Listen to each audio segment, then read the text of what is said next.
السلام علیکم، آپ دیکھ رہے ہیں ہو کیا رہا ہے۔ میں ہوں Faisal Abbasi, group editor 92 news. Irshad Ahmad Arif صاحب ساتھ ہیں۔ شکریہ ارشاد صاحب آپ کا۔ سیاسی ماحول میں رمضان المبارک کے آخری عشرے میں بظاہر ٹھنڈ ہے، لیکن میل ملاقاتوں کا سلسلہ جاری ہے۔ ایک جانب اپوزیشن الائنس کی تیاریاں بھی ہیں اور دوسری جانب جو حکومت ہے وہ بھی اپنے مقاصد حل کرنے کی کوشش کر رہی ہے۔ اب یہ بھی خبر ہے کہ مولانا فضل الرحمان جو ہیں وہ ان کو وزیر اعظم نے افطار ڈنر کے لیے بھی دعوت دی ہے۔ ساتھ ہی ساتھ جو پاکستان تحریک انصاف اور مولانا فضل الرحمان کی ملاقاتیں ہیں ان کا سلسلہ بھی جاری ہے۔ کیا عید کے بعد جو اپوزیشن کا الائنس ہے وہ بن پائے گا؟ کیا جو سیاسی پارہ ہے اوپر جائے گا، سیاسی حدت میں اضافہ ہوگا، یا یہ ماحول اسی طرح ٹھنڈا رہے گا؟ یہ بنیادی نقطہ ہے۔ پاکستان تحریک انصاف اور مولانا فضل الرحمان کا اتحاد اگر ہو جاتا ہے تو وہ کس حد تک پائیدار ہے؟ حالیہ جو قومی سلامتی کی پارلیمانی کمیٹی کی میٹنگ تھی اس میں بھی پی ٹی آئی کی شرکت نہ کرنے پر جو مولانا کے ساتھ ذرائع کے مطابق کمٹمنٹ دی گئی تھی اس کی خلاف ورزی ہوئی ہے۔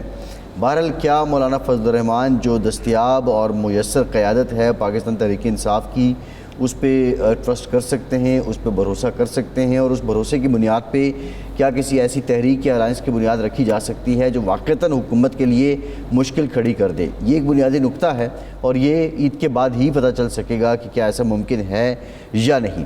دوسری جانب ایک اور آج اہم پیش رفت یہ ہے کہ بانی پی ٹی آئی سے ملاقات کے لیے اسلام آباد ہائی کورٹ کے لارجر بینچ نے، جس کی سربراہی چیف جسٹس سرفراز ڈوگر کر رہے تھے، انہوں نے یہ فیصلہ دیا ہے کہ آپ 2 بار ملاقات کر سکتے ہیں ہفتے میں، لیکن شرط یہ عائد کی گئی ہے کہ میڈیا ٹاک نہیں کریں گے ملاقاتی جو جائیں گے ان سے ملنے کے لیے۔ دوسری جانب ایک اور ملاقات مولانا فضل الرحمان اور سرفراز بھگٹی کی ملاقات ہوئی ہے، جو بلوچستان کے مسائل ہیں اس سے متعلق بات کی گئی ہے، اور پاکستان کے عوام کے لیے حکومت چاہتی تھی کہ کچھ بجلی کے نرخ کم کیے جائیں، لیکن اب شنید یہ ہے کہ آئی ایم ایف نے کہہ دیا ہے کہ سرکار بجلی کے نرخ یہی رہیں گے جب تک آپ اپنے دوسرے معاملات اور دوسرے جو پہلو ہیں ان کو سدھار نہیں دیتے ہیں۔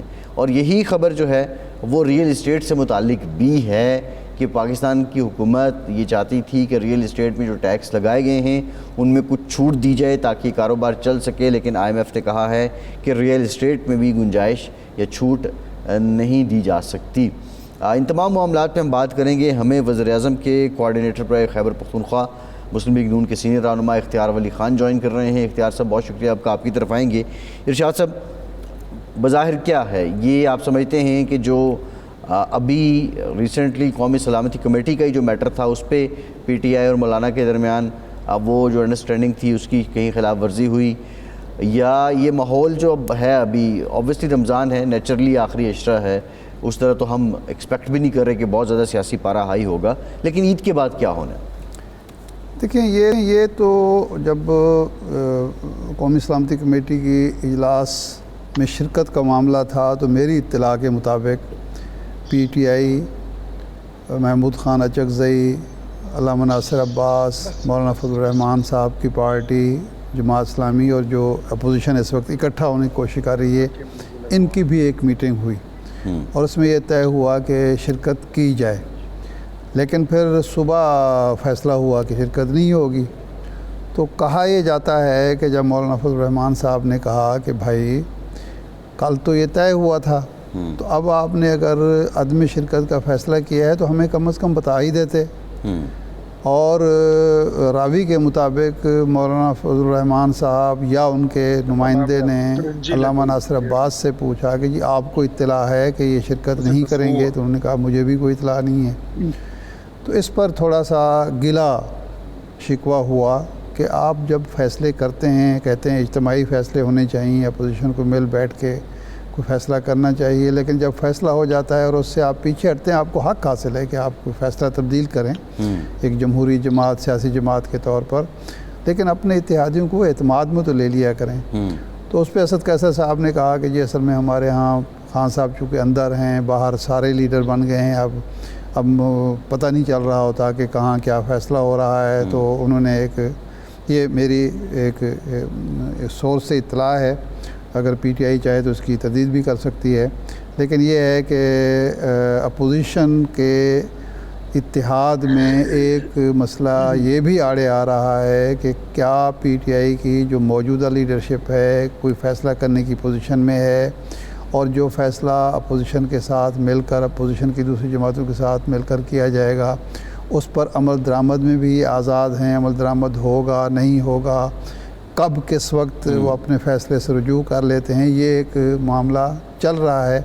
لیکن اب دیکھیں اگلے چند دنوں میں پتہ چل جائے گا کہ کیا ہونے والا ہے. یہ بھی ممکنات میں سے ہے کہ پی ٹی اے کے کچھ لوگوں کی اپنی چاندی ہو رہی ہو, جو ہو بھی ہے. یہ یہ سیاست ہے, کچھ کہا نہیں جا سکتا. لیکن میرے خیال اختیار ولی صاحب سے ہم پوچھ لیتے ہیں کہ ایک تو دہشت گردی کا معاملہ ہے کے پی کے میں, بلوچستان اور کے پی کے اس وقت ٹارگیٹ ہیں اور سب سے زیادہ وہاں ہی واقعات ہو رہے ہیں, اور مولانا فضل الرحمان صاحب کی جماعت بھی ٹارگیٹ ہو رہی ہے.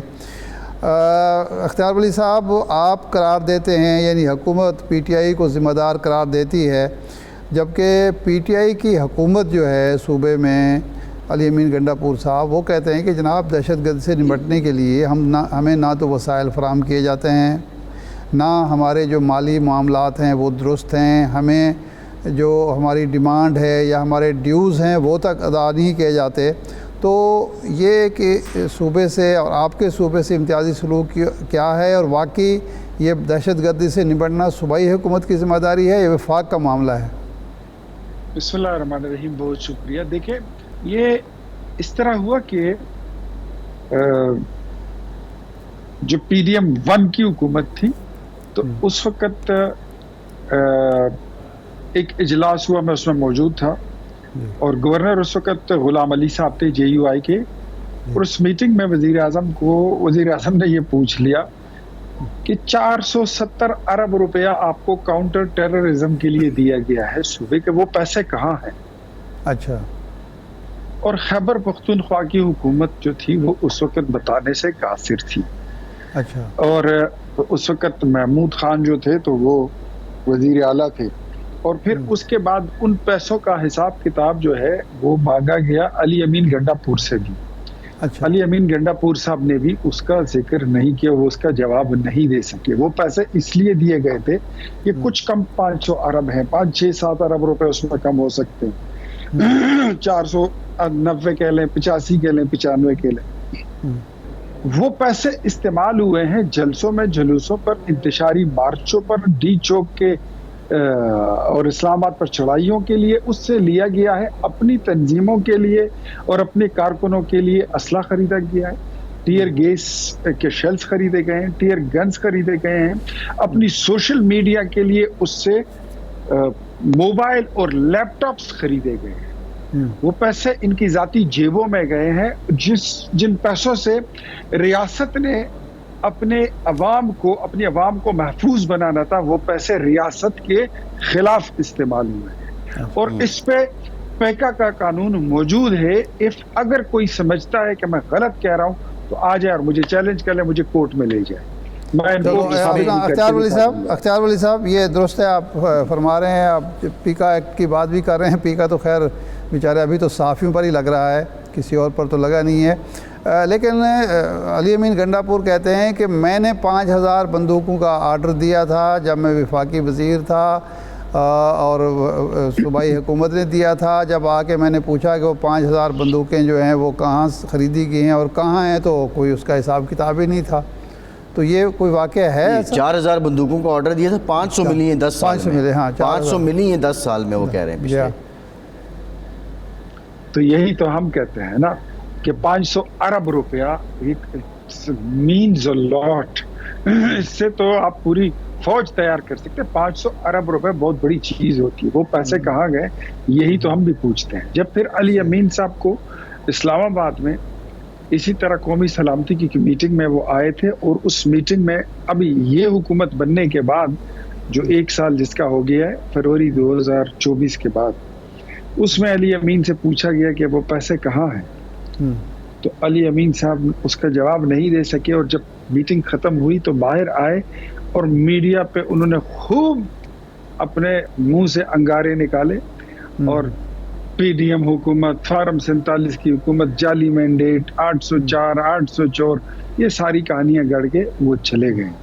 بات ساری یہ ہے کہ یہ اب یہ کوئی ایک واقعہ نہیں ہے.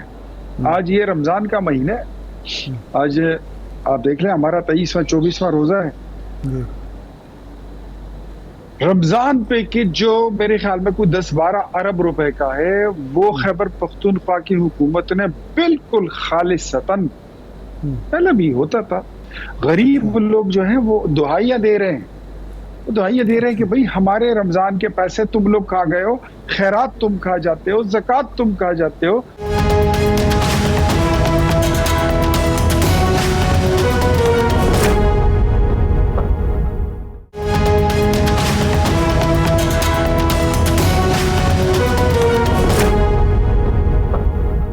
اختیار ولی صاحب، جو ابھی حالات ہیں پاکستان میں، سب سے بڑا کلیدی مسئلہ دہشت گردی کا ہے۔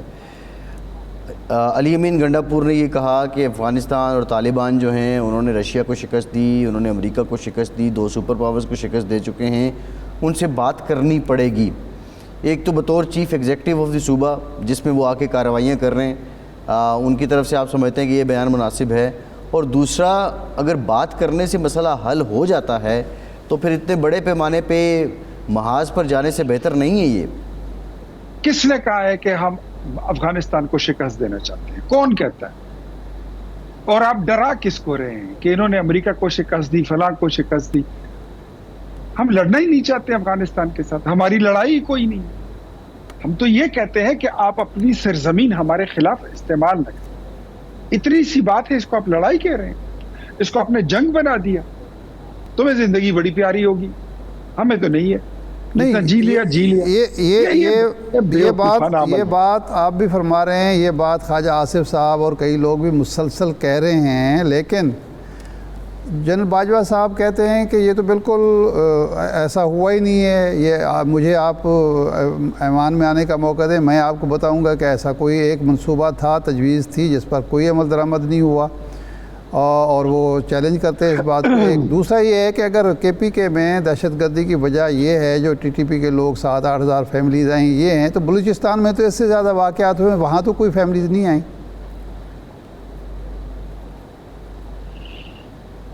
جنرل باجوہ صاحب آ جائیں اور میں اس اجلاس میں آتا ہوں اور میں ان کو بتاتا ہوں، اور ساتھ میں آپ خیبر پختونخوا کے سابق وزیر اعلیٰ محمود خان کو بھی بلا لیں۔ اور یہ تو کوئی ڈھکی چھپی بات نہیں ہے، یہ تو آپ اپنا کیمرہ اور مائک لے آئے، آپ نوشہرہ میں کھڑے ہو جائیں، وزیرستان جانے کی ضرورت نہیں ہے، آپ پشاور چلے جائیں، آپ چارسدہ چلے جائیں، آپ چترال چلے جائیں، ادھر آپ کو لوگ بتا دیں گے۔ اختیار ولی صاحب یہ بتائیں، اب معاملہ یہ ہے کہ ایک جانب یہ چیلنج تو آبویسلی ہے، دوسری طرف اب پرویز خٹک صاحب جو سابق وزیر اعلیٰ ہیں کے پی کے اور اس معاملے میں بہت تجربہ بھی رکھتے ہیں، جو سیاسی امور ہیں کے پی کے، ان کو مشرِ داخلہ لگا دیا گیا۔ کیا وہ دہشت گردی ختم کرنے میں ان کی یہ اپوائنٹمنٹ بڑی معاون ثابت ہوگی اور وہ اپنی صلاحیت سے یہ اس میں اپنا کردار ادا کر سکیں گے؟ یار مجھے یہ بتائیے، ایک تو پرویز خٹک صاحب، ہمارا ایک حلقہ ہے، ہم ایک دوسرے کے مخالف الیکشن لڑتے ہیں، وہ وزیر اعلیٰ رہے ہیں، اس سے پہلے وزیر رہے ہیں، اس سے پہلے ڈسٹرکٹ ناظم رہے ہیں، اور پھر اس کے بعد ڈیفنس منسٹر رہے ہیں۔ وہ سارا ریکارڈ ان کا دیکھ لیں، آپ کو پتہ چل جائے گا کہ وہ کیا کر سکتے ہیں، کیا نہیں کر سکتے ہیں۔ باقی مجھے نہیں لگتا کہ جو آپ پوچھ رہے ہیں، تو لیٹس سی واٹ ہیپنس، 1-2 مہینے میں پتہ چل ہی جاتا ہے کہ انسان کی کتنی کیپیبلٹی ہے، اور وہ نہیں، وہ تو دیکھیں، وہ تو یہ کلیم نہیں، آپ کا ایک حلقہ ہے، آپ ان کو سب سے زیادہ جانتے ہیں، تو آپ ہمیں یہی بتائیں نا کہ وہ کر سکتے ہیں، ان کے اہلیت صلاحیت ہے یا نہیں ہے۔ اور پی ٹی آئی کو جو پہلے 5 سال تھے اس میں تو انہوں نے جو پرفارم کیا اس کی بیس پہ پھر اگلی حکومت ان کو ملی تھی، اب وہ تیسرا ٹینیور ہے تو ان کی قابلیت صلاحیت پہ تو شک نہیں کیا جاتا۔ چونکہ میں اور پرویز خٹک اب مخالف ہونے کے باوجود ہم ایک حکومت کا حصہ بھی ہیں، میری دعا ہے کہ وہ کامیاب ہوں، لیکن جس کام کے لیے وہ کہتے ہیں کہ مجھے لایا گیا ہے، یا جیسے آپ بتا رہے ہیں کہ ان کو اس کام کے لیے لایا گیا ہے، اس کام کے لیے مجھے وہ ہی is not the suitable person for that job. I don't think so. وہ صلاحیت، وہ اہلیت مجھے ان میں نظر نہیں آتی، بٹ اگر ہوگی تو پتہ چل جائے گا۔ لیکن پی ٹی آئی کو نقصان پہنچا سکتے ہیں کے پی کے میں وہ؟ نہیں، آئی ڈونٹ تھنک سو۔ اگر وہ پہنچا سکتے ہوتے تو اس سے پہلے تو جب یہ الیکشن ہو رہا تھا، ٹو بی آنیسٹ، یہ فیبرری 2024 کا الیکشن جب ہو رہا تھا تو اس سے پہلے تو ان کے پاس بڑے پاورز تھے، وہ تو باقاعدہ سی ایم پروٹوکول لے کر پھرتے تھے، اور اپنی مرضی کے ڈی سی انہوں نے پورے صوبے میں بٹھا دیے تھے, ڈی پی اوز بٹھا دیے تھے, اور کہہ رہے تھے کہ مطلب میں اوپن جلسوں میں کہتے تھے اٹس کچھ سیکرٹ ہے ہی نہیں, یہ تو بڑی ازر من الشمس کی طرح بات ہے کہ واضح ہے اور بچے بچے کو معلوم ہے. ہم جلسوں میں جاتے تھے اور وہاں پر یہ کہتے ہوتے تھے کہ اب مجھے غور سے دیکھیں اور میری شکل دیکھ لیں اور تاریخ نوٹ کر لیں, 8 فروری کی شام کو میں آپ کا وزیر اعلیٰ منتخب ہو جاؤں گا, اور یہ میرا آپ کے ساتھ دعویٰ ہے. میرا اس کے بعد جلسہ ہوتا تھا تو میں اکثر کہتا تھا کہ یہ صاحب یہی فرماتے ہیں کہ ارے دیوانو مجھے پہچانو, میں ہوں کون, میں ہوں ڈان. نہیں, اس کا مطلب ہے کہ ان کے وزارت اعلیٰ کا خواب آپ نے پریشان کیا ہے, تو پھر ذمہ داری تو آپ کی ہے کہ آپ نے ان وہ اس میں اہلیہ صلاحیت تھی لیکن آپ نے نہیں بننے دیا, اس لیے معاملات خراب ہو گئے. یہ بھی لوگوں کو پتہ ہے کہ اگر میں بیچ میں نہ ہوتا شاید وہ اپنی مرضی کے نتائج لے کے نکل جاتے. اچھا, لیکن میں نے ان کو کرنے نہیں دیا. نہیں, لیکن وہ تو آپ نے تو ان کو حلقے میں ہی ہرایا ہوگا نا, باقی حلقوں میں بھی تو ان کو کچھ نہیں ملا. اختیار ولی صاحب خود بھی تو نہیں جیت پائے نا, ووٹ ڈیفرنس کتنا تھا اختیار صاحب؟ میرے ووٹ ان سے زیادہ ہیں. نہیں, لیکن وہ تو آپ کے حلقہ کا ہو. جو میرا سوال تھا کہ باقی جو اضلاع میں اور حلقوں میں وہ ان کی پارٹی اور وہ ہارے ہیں, تو اس کا مطلب ہے کہ وہ لوگوں نے قبول نہیں کیا اس کی کسی بات کو. نہیں کیا. میرے خیال میں میں زیادہ اس پہ کچھ اور کمنٹ نہیں کروں گا. Let's close it and make it this way. ٹھیک ہے, بس آخر سوال یہ فرمایا کہ پرویز خٹک صاحب کے نام پہ جتنی سیاست ہو سکتی تھی وہ ہو چکی ہے. اچھا, یہ فرمائیں کہ مسلسل اعلان ہو رہا تھا کہ وزیر اعظم صاحب 23 مارچ کو بجلی کے نرخوں میں کمی کا اعلان کریں گے. ابھی بھی اگرچہ یہی کچھ کہا جا رہا ہے کہ ریلیف عوام کو دیا جائے گا, لیکن IMF اس پہ راضی نظر نہیں آتا, اور ریئل اسٹیٹ پہ جو ٹیکس چھوٹ دینے کی بات تھی وہ بھی نہیں مانی جا رہی. تو اس کے بعد بھی آپ سمجھتے ہیں کہ حکومت بجلی کے نرخوں میں چھوٹ دینے کی پوزیشن میں ہے یا دے گی؟ وزیر اعظم صاحب اس بات پر بہت سیریسلی کام کر رہے ہیں, اور بلکہ اب تو اقدام اٹھانے کا وقت آ چکا ہے, اور وہ کسی نہ کسی طریقے سے بجلی کے نرخ کو وہ کم کریں گے. کیونکہ IPPs کو کلوز کرنے کے بعد میرے خیال میں ہم بجلی پہ کافی حد تک اس کی قیمت پر کنٹرول پا سکتے ہیں. جو پیٹرولیم مصنوعات میں عوام کو ریلیف دینا تھا وہ نہیں دیا, وہ اس لیے کہ ہم بجلی کی قیمت کو کم کرنا چاہتے ہیں. ہمارے پاس یہ احساس ہے, ہم سمجھتے ہیں کہ بجلی بہت مہنگی ہے, چاہے وہ گھریلو ہو, چاہے وہ صنعتی ہو, یا وہ کمرشل سطح کے یونٹ کی میٹرنگ ہے, اس کے وہ سلیبز ہیں, وہ مہنگی ہے, اس کو کم کرنا ضروری ہے. تو اس نہیں اختیار ولی صاحب, اختیار صاحب معذرت کے ساتھ, یہ تو کوئی بات نہیں کہ پیٹرولیم میں جو ریلیف ملتا ہے وہ آپ ختم کر کے تو دوسری سائڈ پہ دے دے, وہ پیٹرولیم میں دے دیتے جو بنتا تھا. آخر پیٹرول بھی تو عام آدمی استعمال کرتا ہے نا, موٹر سائیکل والا بیچارہ ہے, اور پیٹرولیم ہی کی مصنوعات ہی بھی بجلی پر اثر انداز ہوتی ہیں. انفیکٹ بات ایسی ہے کہ جو پیٹرول ہے وہ ایٹ لیسٹ وہ جتنا یہ 300 پلس پہ چلا گیا تھا, وہاں سے کافی نیچے آ گیا, اور مزید یہ اور بھی نیچے آ جائے گا. لیکن اس کے ساتھ ساتھ جو بجلی کا ریٹ, اس کا جو گراف ہے وہ بہت اوپر ہے. تو اس کو بھی ہم چاہتے ہیں کہ مطلب یہاں پہ تھوڑا سا گزارا ہو گیا ہے اس لیول پر, تو تھوڑا سا گزارا اس چاہیے. تو یہ اتنی اسٹریٹجی حکومت کی, اور اس میں کوئی قباحت نہیں ہے. بتدریج دیکھیں, ایک چیز نہیں ہے, آپ آنے والا بجٹ جب دیکھیں گے نا تو آپ کو پتہ لگ جائے گا کہ انشاءاللہ جو آنے والا بجٹ ہوگا وہ اس میں کافی ساری ریلیف انشاءاللہ آپ کو ملیں گی. سب سے پہلی بات تو میں آپ کو یہ بتا دوں کہ جو آپ کی سیلریز پر ٹیکسز لگے تھے وہ میں نے کیے تھے, ہم نے PM صاحب کے خدمت ہم نے گوش گزار کی تھی, اور پھر اس میں تھینکس ٹو عطا اللہ تارڑ صاحب جنہوں نے پھر اس کو پرسو بھی کیا, اس کو انڈوز بھی کیا, اور انہوں نے اس کے پیچھے وہ پڑے بھی رہے. اور الحمدللہ آپ کو آنے والے بجٹ میں وہ تنخواہوں پہ جو ٹیکس والا آپ کی شکایت تھی وہ انشاءاللہ دور ہوگی. اور اس کے علاوہ اور بھی بڑی ریلیف جو ہیں ہم عوام کو دینے لگے ہیں. This is not only the matter of prices of بجلی, آپ دیکھیں گے انشاءاللہ. آپ نے دیکھا ہوگا کہ یہ پہلا رمضان تھا کہ ہم ہر رمضان میں دیکھتے ہوتے تھے کہ سبزی مہنگی ہوگی, گھی, دال, چینی, ساری چیزیں, آٹا, روٹی مہنگی ہوتی ہے. اس رمضان میں ہوا ہوگا, شاذ و نادر کوئی چیز ہوئی ہوگی, لیکن اوور آل وہ کمپلینٹس نہیں آئی جو ہر رمضان میں آتی ہے. جی درست, ٹھیک, بہت شکریہ اقلی خان صاحب, آپ کے وقت کا بہت شکریہ. ایک بریک کے بعد واپس آتے ہیں.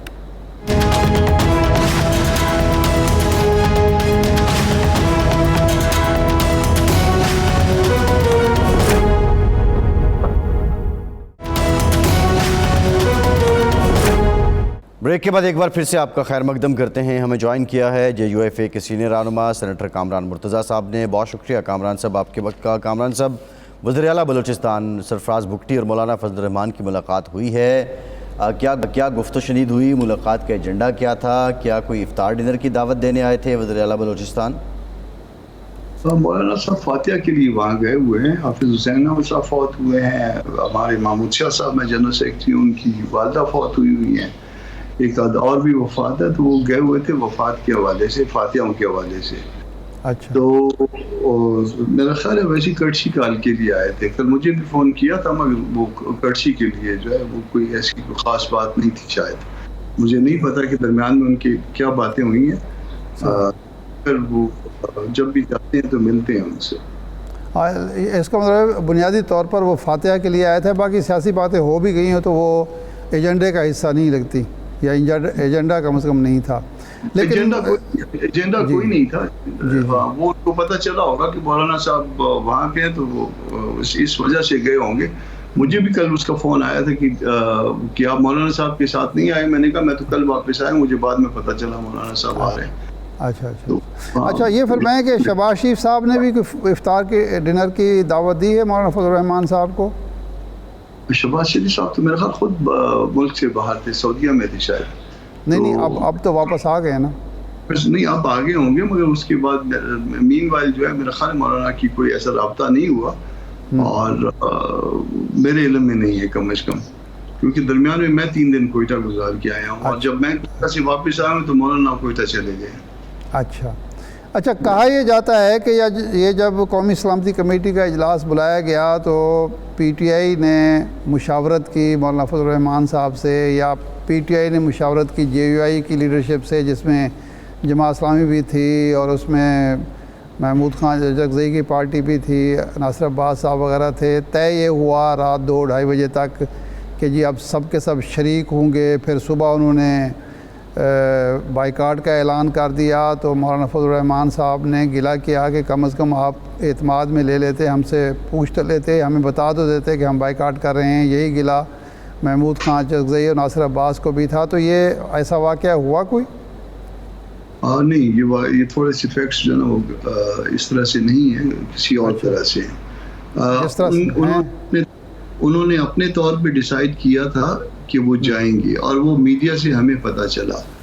ہم نے بھی جب دیکھا کہ میڈیا میں یہ ساری خبریں آ رہی ہیں, تو ہم نے اپنی میٹنگ کال کی ہوئی تھی. تمام نے جو MNAs اویلیبل تھے یا جو سینیٹرز اویلیبل تھے اسلام آباد میں, ہم نے اپنی میٹنگ کال کی, اور 1-1:30 بجے رات کو ہم نے بھی ڈیسائیڈ کر دیا کہ ہم نے بھی جانا ہے. پھر صبح ہمیں میڈیا سے پتہ چلا کہ PTI نے جو ہے نا وہ جانے کا فیصلہ جو ہے تبدیل کر دیا. تو اس پہ ہمارا گلہ تھا, شکوہ تھا, اور یہ شکوہ کیا بھی مصطفیٰ نواز صاحب کے یہاں جب ڈنر تھا, افطار ڈنر تھا, وہاں ہم نے شکوہ کیا بھی کہ اللہ کی بندو, اگر تم لوگوں نے نہیں جانا تھا تو کم از کم جو ہے مشاورت کر لیتے, اگر مشاورت کے قابل نہیں تھے تو کم از کم اطلاع تو دے دیتے ہمیں.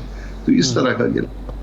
اچھا, یہ گلہ, یہ کامران صاحب, یہ گلہ صرف JUIFA کی حد تک تھا, یا ان کے جو کلیدی اتحادی ہیں, سنی اتحاد کونسل ہے, یا مسجد وحدت مسلمین ہے, علامہ راجہ ناصر عباس ہیں, وہ بھی کیا لا علم تھے اس سارے معاملے سے؟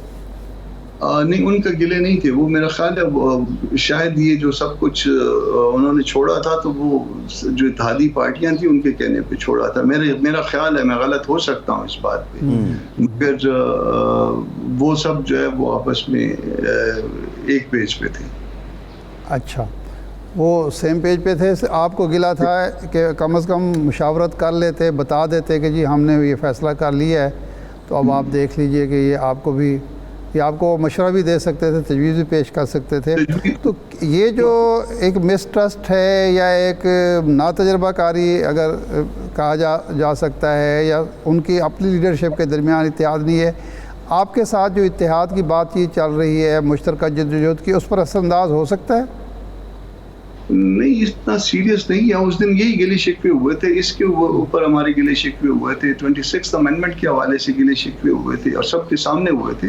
محمود خان صاحب والے بھی بیٹھے تھے, ان کو گلہ شکوہ کیا کہ بھائی آپ سارے جو ہے نا یہ 26 امینڈمنٹ والی ساری ایکسرسائز میں آپ شامل تھے, اور اس کے بعد جو ہے سارا ملبہ بھی ہماری طرف جو ہے نا وہ کر دیتے ہو.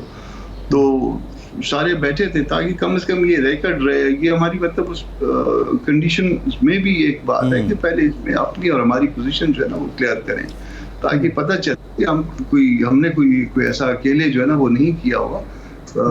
بیبی تو یہ ظاہر ہے گورنمنٹ کا تھا, مگر جس حد تک جو ہے ہم اس کی تلخی کم کر سکتے تھے وہ ہم نے کم کی, اور اس میں ہم نے پیپلز پارٹی کے ساتھ بھی ہم رابطے میں رہے, اور ان کے ساتھ ان کو بھی انگیج رکھا, اور زیادہ تو زیر عتاب انہوں نے آنا تھا. بچے تو یہ مجھ سے اس سارے وہ تو سب کے سامنے ہے کامران صاحب. اب یہ ہے کہ یہ جو ریسنٹ ایپیسوڈ ہوا ہے قومی سلامتی کمیٹی والا, اس کے بعد سنا ہے کہ اسد قیصر صاحب کی ملاقات ہوئی, اور اسد قیصر صاحب نے کچھ وضاحت یا کچھ صفائی دی کہ ہماری پارٹی میں کچھ لوگ ہیں جن کی فیصلہ سازی پہ بہت سے کویسچنز ہیں.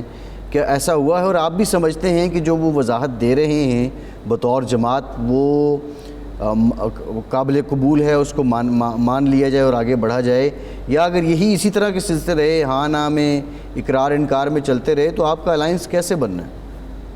نہیں, وہ جو انہوں نے صفائی دی ہے وہ وہیں پہ کھڑے جو ہے نا وہ کوئی ساتھی جو ہے نا میرے ساتھ بات کر رہا تھا, کوئی ساتھی مولانا صاحب کے ساتھ بات کر رہا تھا, تو وہ اپنی جو ہے نا وہ صفائی دے رہے تھے کہ یہ اصل میں جو ہے نا معاملہ ایسا نہیں ہے, ایسا ہے. تو وہ ایک تو تراویح یہاں پڑھنی تھی مولانا صاحب نے اسپیشلی, تو اس میں تراویحوں میں دیر ہو رہی تھی. تو دوسرا ہم جو ہے نا چاہ رہے ہیں کہ عید گزر جائے خیر سے, جو ہے نا ہمارا منہ کھل جائے کھانے پینے کے لیے, پھر جو ہے نا فریش ہو کے پھر دیکھیں گے انشاءاللہ. صحیح. اچھا, یہ فرمائیں کہ 26ویں آئینی ترمیم کا آپ ذکر فرما رہے ہیں. حامد خان صاحب یہ کہتے ہیں کہ ہمیں یہ تو تھا کہ 26ویں آئینی ترمیم کے جو مضر اثرات ہیں وہ سامنے آئیں گے, لیکن ہمارا خیال تھا کہ 6 مہینے 8 مہینے سال لگ جائے گا, لیکن اس سے کہیں پہلے آنا شروع ہو گئے, اور پتہ چلا کہ سپریم کورٹ عضو معطل بن چکی ہے. کیا آپ بطور قانون دان, کیا آپ بھی سمجھتے ہیں کہ 26ویں آئینی ترمیم کے جو مقاصد آپ کے مد نظر تھے, یا ترامیم جو آپ نے پیش کی تھی, اس کے نتیجے میں جو خیر کا پہلو آنا تھا وہ آیا, یا حامد خان ٹھیک کہتے ہیں؟ ایسا ہے کہ حامد خان صاحب خود بھی جو ہے نا اس سارے معاملے میں موجود تھے مولانا صاحب کے گھر میں. ہر میٹنگ میں نہیں ہوں گے, مگر کچھ میٹنگز میں یقیناً وہ موجود تھے, اور انہوں نے جو ایکسرسائز تھی اس کو اپریشیٹ بھی کیا تھا, اور کہ جی یہ مطلب بہت بڑی جو ہے نا آپ نے اچیو کر دیا, اس کی تلخی جس حد تک کم کر سکتے ہیں کم کر لی. وہ یہ کہتے ہیں, وہ یہ بات وہ یہ بات اب بھی کہتے ہیں کہ مولانا فضل الرحمان صاحب نے اور JUI نے اس کا جو ڈنک نکالنے میں بہت اہم کردار ادا کیا. اچھا, اب اصل میں جو یہ تھا نا کیا اس کو کہتے ہیں کانسٹیٹیوشنل بینچ, جو میری تجویز تھی یا JUI کی تجویز تھی, ہم جو ہے وہ چاہ یہ رہے تھے کہ سینیارٹی کے اوپر جو ہے نا مطلب اگر فرض کر لیجیے آپ کانسٹیٹیوشن بینچ بنانا چاہتے ہیں 5 ممبرس کا, تو ہماری طرف سے جو ڈرافٹ تھا, انیشیل جو ڈرافٹ ہم نے شیئر کیا تھا پیپلز پارٹی کے ساتھ, اس میں یہ تھا کہ جی چلیں اگر آپ 5 ججز رکھنا چاہتے ہیں کانسٹیٹیوشن بینچ میں تو چیف سے لے کے 5 تک کر لیجیے, 7 کرنا چاہتے ہیں تو چیف سے, مطلب سینیارٹی کا پرنسپل اس میں ہماری تجویز یہ تھی. اچھا, اس میں بلاول صاحب کی تجویز یہ آئی کہ نہیں صوبوں کی ریپرزنٹیشن ہونی چاہیے. اچھا, اب ہمارے ساتھ جو پرابلم ہے, ہم سارے چھوٹے صوبوں سے تعلق رکھتے ہیں, اگر صوبوں کے حوالے سے کوئی بات آ جائے تو پھر ہم اس کو زیادہ جو ہے نا, کیونکہ اگر ہمارے صوبے کو نمائندگی مل رہی ہے, آپ ہمارے اندر کی کمزوری بھی دیکھیے نا ذرا, تو وہ پھر ہم اس کے اوپر ہمارا آرگومنٹس جو ہے نا وہ ختم ہو جاتا ہے, بھلے وہ جائز نہ بھی ہو نا, تو وہ بات ہم کی حد تک جو ہے نا, کیونکہ ہمارا تعلق ہے, اگر ہم فرض کریں کہ اس بات کو انسسٹ کرتے, کل بلوچستان میں میں جاتا ہوں, مولانا صاحب صبح خیبر پختونخوا میں جاتے ہیں, تو ان کے لیے جو ہے یہ پھر اس وجہ سے یا اس بیک گراؤنڈ پہ جو ہے وہ تجویز جو ہے وہ بلاول کی اس میں کیا. نہیں یہ تو آپ ٹھیک فرما رہے ہیں. پہلی بات تو یہ ہے کہ اس کا مطلب میرٹ پر سیاست صوبائیت غالب آ گئی. اگر ہماری والی تجویز ہوتی تو بالکل ٹھیک تھا, پھر کوئی ایشو ہی نہیں تھا. پھر ایک ایسے عام بینچ کی بات تھی نا, اور اس میں سینئر لوگ ہوتے, سینئر لوگ ویسے بھی ہونے چاہیے ویسے جو ہے نا. نہیں اب آپ یہ اس بات سے متفق ہیں کہ یہ بینچ بننے کے بعد اور یہ ترمیم آنے کے بعد اس کے جو مضر اثرات تھے وہ جلدی ظاہر ہونا شروع ہو چکے ہیں؟ یقیناً دیکھیے, یہ توبہ نعوذ باللہ اللہ پاک کا بنایا ہوا قانون تو نہیں ہے, انسانوں کا بنایا ہوا قانون ہے نا. اس میں غلطیاں ہر وقت ہو سکتی ہیں, اس میں خامیاں ہو سکتی ہیں, اور خامیاں نکلی بھی ہیں, نکلیں گی بھی, مزید آگے جا کے بھی نکلیں گی. اس کو ٹھیک بھی کیا جا سکتا ہے, مگر اس کا طریقہ کار یہ ہے, جیسے جس وقت یہ ایکسرسائز چل رہی تھی اپنا 26 امینڈمنٹ والی, پی ٹی آئی کو ہم نے کئی دفعہ کہا تھا کہ آپ اپنا جو ہے نا ایک کاؤنٹر پرپوزل بنا لیں. کاؤنٹر پرپوزل بنانے کا ایک فائدہ یہ بھی ہوتا ہے کہ فرض کر لیجئے کہ یہ تو بائیکاٹ کر گئے تھے, مگر اس کی جگہ پہ وہ کاؤنٹر پرپوزل دیے ہوتے اور اس میں امینڈمنٹس تجویز کی ہوتی, یہ ایک امینڈمنٹ پہ ایک گھنٹہ بات کر سکتے تھے اور ہر چیز ریکارڈ پہ ہوتی. اب مجھے نہیں پتا کہ کیوں ایسا نہیں کرتے ہیں. یہ بات ہوئی تھی. اب غلطیاں ہو سکتی ہیں, اس میں غلطیوں سے ہم کوئی ایسا کوئی اپنے ساتھ جو ہے نا اٹیچ نہیں کرتے کہ ہم غلطیوں سے معاورہ ہیں. وہ صحیح ہے. کامران صاحب بہت شکریہ آپ کے وقت کا, آپ ہمارے ساتھ موجود تھے. ایک بریک کے بعد واپس آتے ہیں, ہمارے ساتھ رہیے.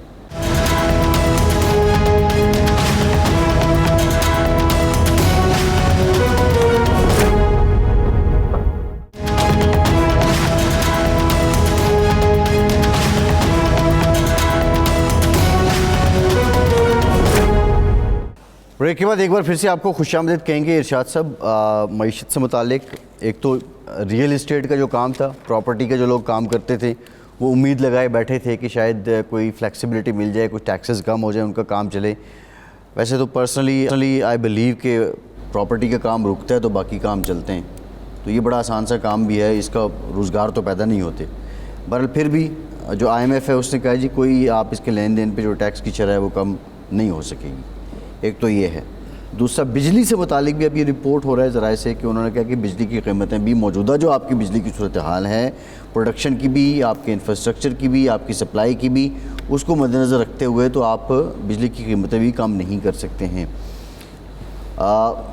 کیا جو حکومت کی ایک اپروچ تھی کہ ہم لارج اسکیل مینوفیکچرنگ بڑھائیں گے, کاروباری طبقے کو تھوڑا بوسٹ اپ کریں گے, بجلی کی قیمتیں 10-15 روپے کم کر کے, کیا وہ اب خواب پھر سے رک جائے گا, وہ پورا نہیں ہوگا, یا کوئی اور طریقہ ہے حکومت کے پاس؟ اب ایسا آئی ایم ایف کا بنیادی مطالبہ یہ ہے کہ آپ کسی شعبے کو ایک تو سبسڈی نہ دیں. اگر بجلی کی قیمت خرید اور قیمت فروخت میں فرق نہیں ہے, یعنی آپ خرید مہنگی رہے ہیں, فروخت سستی کر رہے ہیں, تو ان کو اعتراض ہے. لیکن آپ اگر خرید ہی سستی رہیں, آپ نے ایسے حالات پیدا کر دیے ہیں کہ آپ کو سستی بجلی دستیاب ہے, میسر ہے, تو آپ سستی بیچ سکتے ہیں. ٹیکسوں کے معاملے وہ یہ کہتے ہیں کہ کسی فریق کے ساتھ امتیازی سلوک نہ کریں کہ ایک شعبے کو آپ چھوٹ دے دیں اور ایک شعبے پر آپ ٹیکس بڑھا دیں, یہ قابل قبول نہیں ہے. وہ یہ کہتے ہیں کہ تنخواہ دار طبقے کو آپ نے ٹیکس بڑھا دیا, ان کو پھنسا رہے ہیں, ہر جال ان کے لیے ہے. جو مینوفیکچرنگ کا شعبہ ہے اس پر ٹیکس آپ نے بڑھا دیا, 100 قسم کے اور ٹیکس جو ہیں انڈائریکٹ وہ آپ وصول کر رہے ہیں, اور ایک شعبے کو آپ ریلیف دینا چاہتے ہیں یا رعایت دینا چاہتے ہیں, یہ ناقابل قبول ہے. اگر آپ ٹیکس وصولی کا ایک منصفانہ نظام بناتے ہیں اور ٹیکس آپ جو ٹارگٹ مقرر کرتے ہیں وہ اچیو ہو جاتے ہیں, تو آئی ایم ایف کو کیا اعتراض ہو سکتا ہے کہ آپ کسی شعبے کو ریلیف دے دیں, کوئی رعایت دے دیں, کوئی آسانی پیدا کر دیں؟ نہیں ہو سکتا. ہمارا پرابلم کیا ہے؟ مثال کے طور پر یہ بجلی کی قیمتوں کا خود وزیر اعظم نے یہ کل کہا, اور وزرائے کرام فرما رہے ہیں. جناب وزیر توانائی جو لغاری صاحب ہیں خود بڑے جاگیردار ہیں, ان کو کیا پتہ ہم بیچاروں کا جو کما کے بجلی کے بل دیتے ہیں, کہ آپ پٹرول اور پٹرولیم مصنوعات, وہ صرف پٹرول تو نہیں ہے نا, اس میں اگر عالمی منڈی میں قیمتیں کم ہو رہی ہیں، کم ہو چکی ہیں، اور اس کے نتیجے میں قیمت کم ہوتی ہے، تو آپ لیوی لگا کے، یعنی آپ لیوی لگانے کا مطلب ہے کہ قومی خزانے میں آپ نے ایک نیا ٹیکس لگا کے اپنا اضافہ کر لیا، ٹیکس کا ذریعہ کھول لیا ایک، تو وہ جو ریلیف ملتا ہے وہ روک کے آپ بجلی میں دے دیں، تو یہ تو ایک جیب میں ڈال کے دوسری جیب سے نکالنے والی بات ہے، یہ کوئی ریلیف تو نہیں ہے نا۔ جو ریلیف تیل میں بنتا ہے، آئل میں بنتا ہے، پیٹرولیم مصنوعات میں، وہ دیں، اس کے بعد آپ جو اپنے خرچے کم کرنے ہیں وہ کریں، آپ کے جو آئی پی پیز کا بوجھ ہے وہ کم کریں، نئے معاہدے اب اگر ہو رہے ہیں اس کے نتیجے میں آپ بجلی میں بھی ریلیف دے دیں، لیکن یہ کوئی طریقہ نہیں ہے کہ آپ ایک شعبے کو ٹیکس زیادہ کر کے دوسرے شعبے کو رعایت دے دیں، ایک آئٹم میں آپ ٹیکس لگا کے مہنگا کر کے دوسرے آئٹم میں سستا کر دیں، تو یہ جو ایک شعبہ بازی ہے نا، یہ پہلے چل جاتی تھی، اب نہیں چل سکتی۔ اب عوام کو اتنا شعور آ گیا ہے، اتنی عقل آ گئی ہے، وہ یہ سمجھ رہے ہیں یہ صرف ہمیں بیوقوف بنانے کی کوشش ہے کہ اگر کیا پیٹرولیم مصنوعات جو ہیں وہ صرف یہی ہیں کہ آپ نے بڑی گاڑی میں پیٹرول ڈلوانا ہے تو اس کی بھائی مٹی کا تیل مہنگا آپ نے کر دیا، اس لحاظ سے دیکھا جائے فرنس آئل آپ نے مہنگا کر دیا،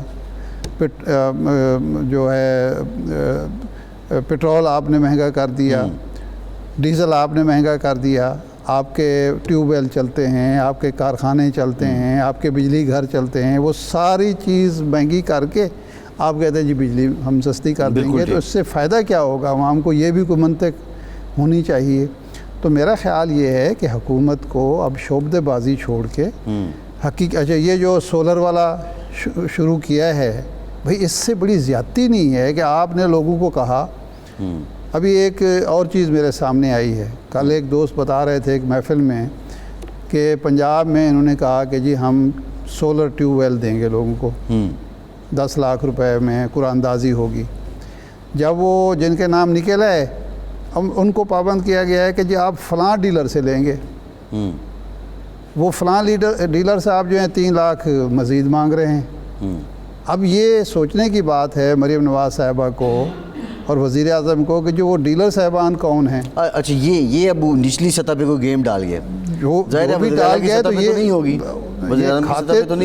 لیکن اس کو روکیں۔ کھاتے تو حکومت کے جائے گی نا، اب 100 قسمی کہانیاں بنیں گی، یہ فلاں کا فرنٹ مین ہے، یہ فلاں کا فرنٹ مین ہے، تو یہ چیزیں بھی کنٹرول حکومت نے کرنی ہے کہ آپ ایک چیز سہولت اگر دینا بھی چاہتے ہیں تو لوگوں کو یہ احساس ہو کہ واقعی ہمیں سہولت مل رہی ہے، یہ نہ ہو پتہ چلے کہ یہ سہولت ہمارے نام پہ سہولت اصل میں کسی اور کو مل رہی ہے۔ بالکل ٹھیک ہے، وہ جو ڈیلر ہے اس کو فائدہ پہنچانا۔ یہ جو 10 روپے بھائی بجلی وہ پیدا کر رہا ہے، اپنے پیسے اس نے لگائے، اپنا سب کچھ خرچ کیا، ایڈوانس کیا، آپ نے کہا جی 5 سال میں آپ کے پورے ہوں گے، 4 سال میں پورے ہوں گے، اس نے کہا کہ جی ٹھیک ہے لگا لیا، اب آپ کو بجلی دیتا ہے۔ بھائی اگر اس کی بجلی آپ نے سستی لینی ہے تو آپ کو جو سستی بجلی فراہم وہ کر رہا ہے اس کو بھی تو جو آپ دے رہے ہیں رات کے وقت وہ بھی تو سستی دینا، وہ ہم نے مہنگی دینی ہے اور آپ کی ہم نے سستی لینی ہے۔ اچھا مطلب ہے یہ جو بھتہ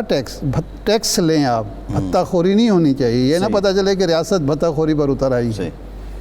ارشاد صاحب تھوڑا انٹرنیشنل عالمی افق سے بھی ایک تو افسوسناک ناصر اسپتال پہ غزہ میں اسرائیل نے بمباری کی، 5 لوگ شہید ہوئے، پولیٹیکل بیورو کا حماس کا رکن بھی شہید ہو گیا، انفارچونیٹ بہت ہی۔ دوسرا جو استنبول سے خبر ہے، جو امام اولو ہیں ان کو ان کی جو جماعت ہے اس نے 2028 کے لیے صدارتی امیدوار کے طور پہ نامزد کر دیا ہے، اور اب جو موجودہ ترکیہ کے صدر ہیں وہ تو خیر اب 2028 تک ان کی مدت مکمل ہو رہی ہے، لیکن بعض حلقوں کا یہ کہنا ہے کہ وہ اس میں آئین میں تبدیلی بھی لا سکتے ہیں اور ہو سکتا ہے وہ اگلے ٹینیور کے لیے بھی جائیں۔ لیکن یہ سب جو ہو رہا ہے، یہ آپ نے پہلے بھی ذکر کیا تھا، بڑی زبردست بات کی تھی کہ جو مسلم عمراء ہیں یا حکمران ہیں، ایک عجیب سلسلہ آ چکا ہے کہ وہ اقتدار چھوڑنے والی روش ہم میں نہیں ہے۔ نہ ہم اپنا جانشین تیار کرتے ہیں، نہ پارٹی مضبوط بناتے ہیں، نہ سسٹم کو مضبوط کرتے ہیں، اور خود رہنا چاہتے ہیں. ایک محفل میں بات ہو رہی تھی یہی اسی حوالے سے جو آپ نے, تو ایک دوست کہنے لگے کہ دیکھیں نا جی اب امریکہ اور یورپ اردوان کے خلاف برسر پیکار ہیں یا اس کو ہٹانا چاہتے ہیں, تو وہ اب کیوں ہٹے؟ تو میرا یہی گزارش تھی کہ امریکہ اور یورپ کو آپ یہ موقع کیوں فراہم کرتے ہیں کہ وہ آپ کے خلاف سازشیں کرے؟ آپ اگر ایک ٹرم لے لی, 2 ٹرم لے لی, 3 ٹرم لے لی, آپ اگر پیچھے ہٹ جائیں اور نیا آپ کا نعم البدل آ جائے تو وہ سازشیں خود بخود دم توڑ جائیں گی. پھر اگلے کے خلاف سازش کے لیے بھی 2-4 سال مزید چاہیے ہوں گے. ہاں ایگزیکٹلی. آپ یعنی جو میں نے اس دن بھی مثال دی تھی قذافی صاحب کی, صدام حسین کی, بشار الاسد کی, اور بہت سارے جو لوگ ہیں, کہ یار آپ خود بھی تو اپنے آپ کو فانی سمجھیں. آپ یہ ثابت کرنا چاہتے ہیں کہ ہمارا کوئی بھائی, آپ کو اللہ تبارک و تعالیٰ نے ایک محدود زندگی دی ہے, آپ کا دل نہیں چاہتا ہے یا آپ کا دل چاہنا چاہیے کہ آپ بھی فارغ ہو کے, ریٹائر ہو کے, کسی کے حوالے اختیار کر کے آپ بھی اپنے پوتوں کے ساتھ, نواسوں کے ساتھ, نواسیوں کے ساتھ, پوتیوں کے ساتھ بیٹھیں, ہنسیں, کھیلیں, عام انسانی زندگی بسر کریں. آپ کہتے ہیں کہ جی تخت پر ہی موت آئے, تو کچھ خوف خدا ہونا چاہیے. حرص ختم ہی نہیں ہوتی, اور اس کے نتیجے میں پھر آپ کہتے ہیں کہ جی ہمارے مخالفین جو ہیں, یہ جو بنگلہ دیش میں جو کچھ ہوا, جو الیکشن جنوری میں کرائے تھے وہ الیکشن تھے. بھئی آپ نے اپنے باپ کو ہیرو بنا دیا قوم کا, نصاب تعلیم میں آپ کے سارے دوست, احباب, رشتہ دار سارے ہیرو کے طور پر آپ نے داخل کر دیا. آپ جان چھوڑیں, کسی اور کے حوالے کریں پارٹی. تو شاہ صاحب پروگرام کا ٹائم ختم ہو گیا. بہت آپ کا آج کے پروگرام سے اتنی اجازت دیجیے.